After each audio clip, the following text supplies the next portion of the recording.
अपना cell cycle. हम cell cycle और सेल डिवीजन के अंदर बात करते हैं। अगर मैं आपको सेल साइकिल और सेल डिवीजन की बात करूं तो याद करो, मैंने इससे पहले भी या आपने जिससे भी पढ़ा होगा उन्होंने बताया होगा कि सेल साइकिल के अंदर दो फेज जनरली इन्वॉल्व होते हैं। एक होता है मेरे पास इंटरफेज और एक होता है मेरे पास एम फेज। इंटरफेज में जितनी प्रिपरेशन चल रही होती है वो सारी प्रिपरेशन इंटरफेज करता है, बाकी एम फेज के अंदर जनरली बस डिवीजन होता है।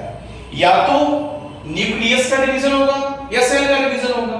न्यूक्लियस का डिवीजन मतलब कैरियोकाइनेसिस, सेल का डिवीजन मतलब साइटोकाइनेसिस। अब अगर हम देखें, अगर हम समझें तो हमारे पास सेल डिवीजन कहां से स्टार्ट होता है। मैंने कहा था बेटा सेल साइकिल की अगर बात करूं, सेल साइकिल की बात करूं लगभग 24 घंटे की। किसकी बात कर रहा हूं मैं? ओनली ना यूकैरियोटिक सेल। अगर यूकैरियोटिक सेल की 24 घंटे की है तो इसमें दो फेज इन्वॉल्व हैं। एक मेरे पास इंटरफेज इन्वॉल्व है जिसको हम आई फेज भी बोलते हैं और प्रिपरेटरी फेज भी बोलते हैं। दूसरा मेरे पास एम फेज इन्वॉल्व है जिसको हम माइटोटिक फेज बोलते हैं। ये प्रिपरेटरी फेज फर्दर तीन तरीके का है, हो सकता है G1 हो सकता है S हो सकता है G2 हो। और एम फेज की बात करूं तो ये दो प्रकार का है, यहां पर कैरियोकाइनेसिस होगी और यहां पर साइटोकाइनेसिस होगी। कैरियोकाइनेसिस होगी और यहां पर साइटोकाइनेसिस होगी।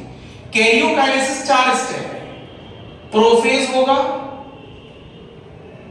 प्रोफेज होगा, मेटाफेज होगा, मेटाफेज होगा, एनाफेज होगा और लास्ट एंड टीलोफेज होगा। तो मेरे पास ये 4 फेजेस हैं, प्रोफेज, मेटाफेज, एनाफेज, टीलोफेज और उसके बाद नेक्स्ट साइटोकाइनेसिस सेल डिवीजन चालू हो जाएगा। तो अब मुझे करना क्या है, इन फेजेस की डिटेल स्टडी करनी है। मैंने आपसे कहा था मैक्सिमम टाइम यहां लगेगा, यहां आपका मैक्सिमम टाइम लगेगा। अगर यहां पर मैक्सिमम टाइम लगेगा तो इस वाले फेज में कितना लगेगा? मिनिमम टाइम लगेगा, मिनिमम टाइम लगेगा।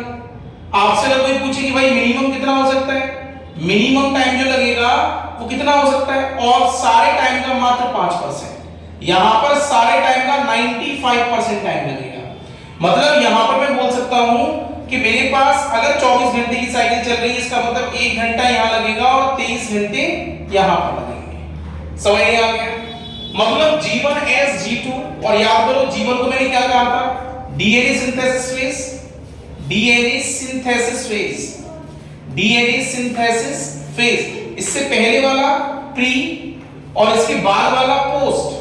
तो इसका मतलब इसको बोलूंगा प्री डीएनए सिंथेसिस, को बोलूंगा पोस्ट डीएनए सिंथेसिस।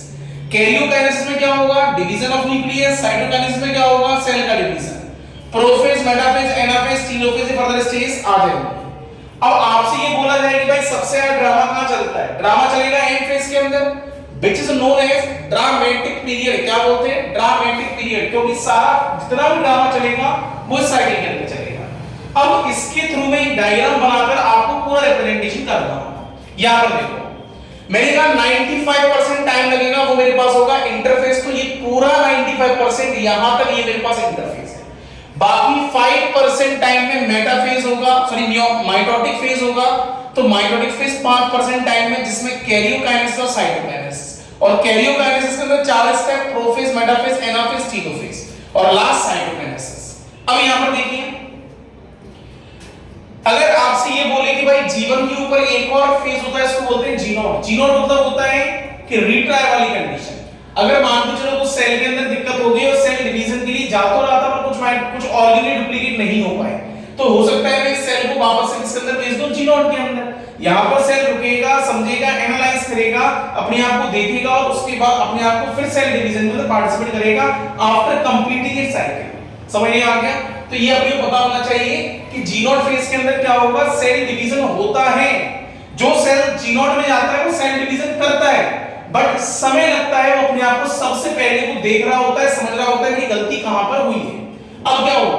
सबसे पहला फेज G1 फेज, क्या क्या काम होने वाले हैं? यहां पर आरएनए सिंथेसिस होगा, सारी ऑर्गेनेल सिंथेसिस हो जाएंगी, सेंट्रियोल सिंथेसिस नहीं होगा।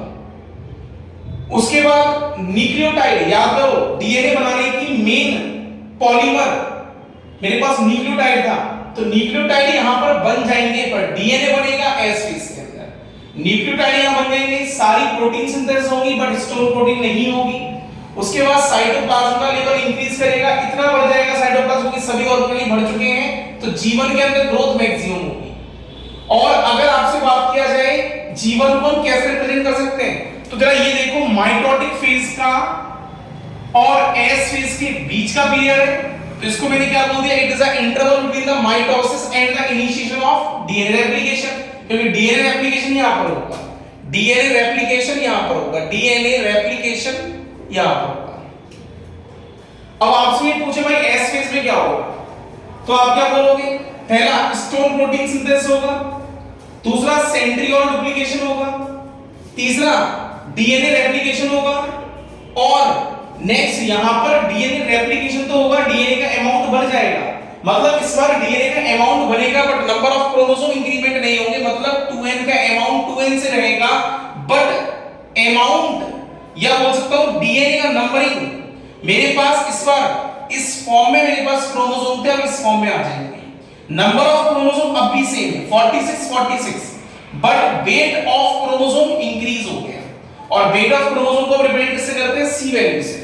तो मैंने आपसे कहा था सेल की स्टेबल वैल्यू या तो सेल n/c में लाई करेगा या सेल 2n/2c में लाई करेगा, समझ नहीं आ गया, पर सेल कभी अनस्टेबल फेज हो सकता है, 2n/4c में लाई नहीं करेगा।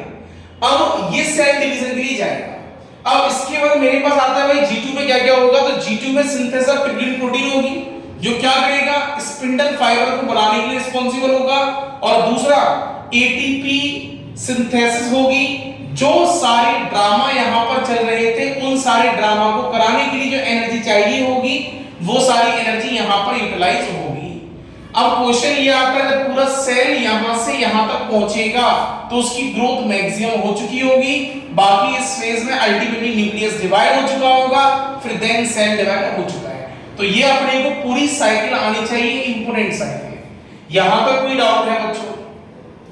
एक बार जल्दी से पीछे देखो, मैंने आपसे कहा था G1 के अंदर क्या हो रहा है, आरएनए सिंथेसिस हो रहा है, सारे आरएनए बनेंगे, यहां पर आरआरएनए बनेगा, एमडी बनेगा और टीबी बनेगा।